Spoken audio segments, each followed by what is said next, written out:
പക്ഷേ ഈ രാഹുൽ മാങ്കൂട്ടത്തിൽ എന്ന് പറയുന്ന യൂത്ത് കോൺഗ്രസിന്റെ സംസ്ഥാന പ്രസിഡന്റിനെ സംബന്ധിച്ച്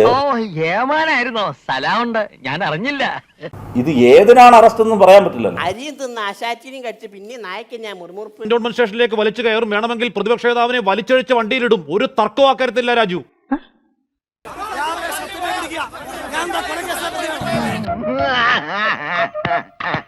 അല്ല, എന്തിനായിരുന്നു അറസ്റ്റ്? ഈ തലസ്ഥാന നഗരത്തിന്റെ ചരിത്രത്തിൽ ഇതുപോലെ ഒരു കലാപം നടത്തിയിട്ടുണ്ടോ? ഇത് രാജ്യചരിത്രത്തിൽ തന്നെ ആദ്യമാണെന്ന് പറയപ്പെടുന്നുണ്ട്.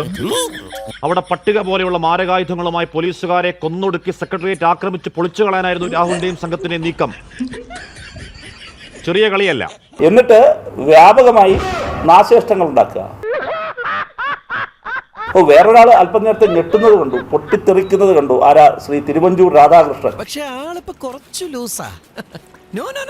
ഞാൻ പിഴിഞ്ഞെടുക്കും. ഞെട്ടിത്തെറിക്കാൻ പറ്റിയ ആളാണ് തിരുവഞ്ചൂർ രാധാകൃഷ്ണൻ. എത്ര വനിതകളെയാണ് ആക്രമിച്ചത്? അല്ല, നീ ഞങ്ങൾക്ക് രഹസ്യ വിവരം കിട്ടിയിരിക്കുന്നു. ഒരു ഉളുപ്പുമില്ലാതെ രാഹുൽ മാങ്കൂട്ടത്തിൽ വീട്ടിലെത്തിയിരിക്കുന്നു. അങ്ങനെ ഒരു മാരക കുറ്റവാളി ബാക്കി എല്ലാവരും കണ്ടെങ്കിലും പോലീസിന്റെ കണ്ണിൽ പെടാത്തവണ്ണം എന്തോ മായാജാലമോ ഒടിവിദ്യയോ കാണിച്ചൊരു മായാജാലക്കാരൻ ഈ ചാണ്ടി ഉമ്മന്റെ ഒരു ടെലിയിൽ കേട്ടുകൊണ്ടാണ് ഇങ്ങോട്ട് കയറിയത്. ഇങ്ങനെയൊക്കെ ഒരു സംഭവം ഉണ്ടാവും എന്നൊക്കെ ചോദിച്ചു. അത് നന്നായി. വീട്ടില് പിതാവിന്റെ ഫോട്ടോ വെച്ചിട്ടുണ്ടെങ്കിൽ ഫോട്ടോയുടെ മുമ്പിൽ ചോദിക്കുന്നത് നല്ലതാ, ഇങ്ങനെയൊക്കെ സംഭവം ഉണ്ടാവോ? ഇത് ഭീകരവാഴ്ചയാണെന്ന് പിതാവിന്റെ ഫോട്ടോയുടെ മുമ്പിലേ പോയ ഉമ്മൻചാണ്ടി സർക്കാരിന്റെ ഭരണകാലത്ത് നിങ്ങളുടെ ഉമ്മൻചാണ്ടിയുടെ നെറ്റിയും നെഞ്ചും എറിഞ്ഞു തകർത്ത് സംഭവം ഉണ്ടായപ്പോൾ പോലും തരത്തിൽ അറസ്റ്റ് ചെയ്തിട്ടില്ല. വീട്ടിൽ കയറി അറസ്റ്റ് ചെയ്തിട്ടില്ലെന്നോ? വീട്ടിൽ കയറി അറസ്റ്റ് ചെയ്ത് എത്ര സംഭവങ്ങൾ അറിയേണ്ടത്?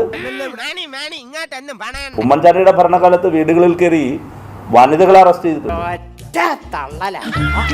പാതിരാത്രി വീട് ചവിട്ടി തുറന്നു. ഞങ്ങളുടെ എല്ലാവരുടെയും വീടുകളിൽ കയറിയിട്ടുണ്ട്. ഈ തിരുവനന്തപുരത്ത് ഒരു കേസ് മാത്രമല്ലല്ലോ അന്വേഷണം നടക്കുന്നത്.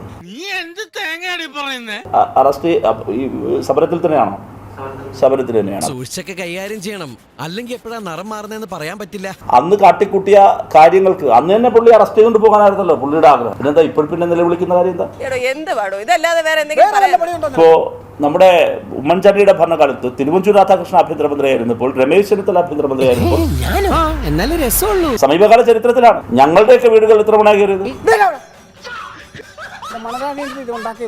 ഇതതുപോലല്ല, ഇത് വലിയ കേസാണെന്ന്. കാലം മാറി, ചരിത്രം മാറി. സെക്രട്ടേറിയറ്റിലേക്ക് മാർച്ചൊക്കെ ചരിത്രം ഇന്നേ വരെ കാണാത്തവണ്ണമുള്ള അതിഭീകര തീവ്രവാദ പ്രവർത്തനമായി മാറി. അത്രയും കിരാതമായ ഒരു ഫാസിസ്റ്റ് മുഖ്യമന്ത്രിയുടെ കീഴിലാണ് നടക്കുന്നത്.